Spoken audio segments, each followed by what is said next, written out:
You're listening to Systemic Error Podcast.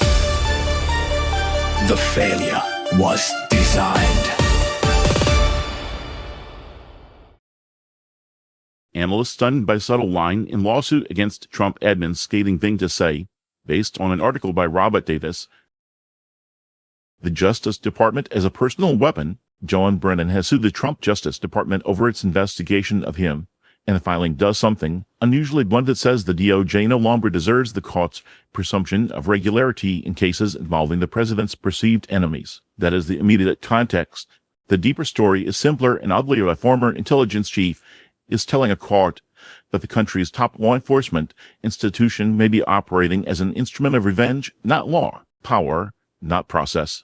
The relevant fact here is not Brennan's discomfort. It is who controls the machinery. The Trump administration holds the institutional power, and the Justice Department is the lever. If the department is pursuing a case because it satisfies Trump, then the decision maker is not some abstract bureaucracy drifting off course. The power runs upward to the White House and the political demands around it. That is why the lawsuit matters. Brennan is not merely arguing about a bad investigation. He is asking the court to recognize that the ordinary presumption of good faith government conduct no longer applies in certain cases because the government itself has become suspect. That is a catastrophic statement about institutional legitimacy, and it is not the kind of language people use when they believe the system is merely clumsy. The language is the indictment. Presumption of regularity sounds technical, even sleepy. It is not. It is one of the legal assumptions that lets courts function without treating every government action as a fraud. Brennan's point is that this assumption breaks down when the Justice Department is targeting political enemies under highly irregular conduct.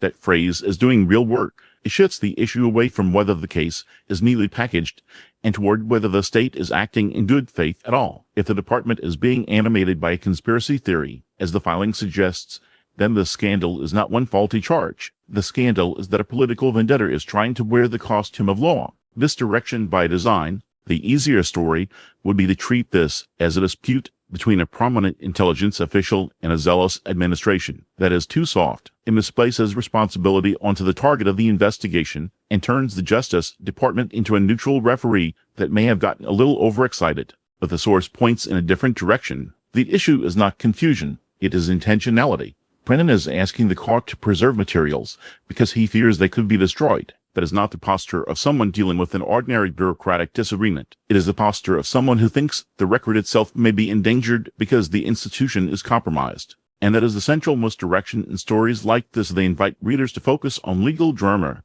while the real issue is political discipline. Who benefits if evidence disappears? Who benefits if the department can be bent towards satisfying the president's enemies list? The answer is obvious enough that the legal language has to do a lot of labor to keep it from sounding naked. The pattern is familiar. This is not just about Brennan. It is about the use of state power to launder personal grievance as enforcement. That pattern is familiar in authoritarian politics because it is efficient. You do not have to abolish institutions if you can repurpose them. You keep the seal, keep the uniforms, keep the formal procedures, and fill them with loyalty tests and retaliatory logic. The damage is cumulative. Once a Justice Department is seen as partisan weaponry, every prosecution, every investigation, every claim of neutrality becomes harder to credit. That is why the lawsuit's language about regularity matters so much. It is not ceremonial. It is a warning that the institution's credibility is being actively spent down for political use. The real lesson, the story is not that a powerful man was offended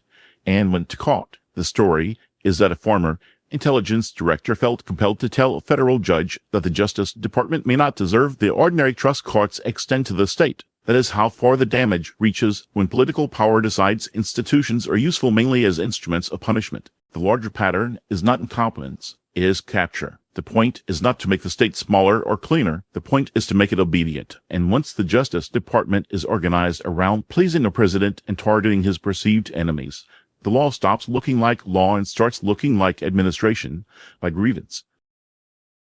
You've been listening to Systemic Error. Thanks to Raw Story for today's article, with the automated voice of Norman. Thanks for listening.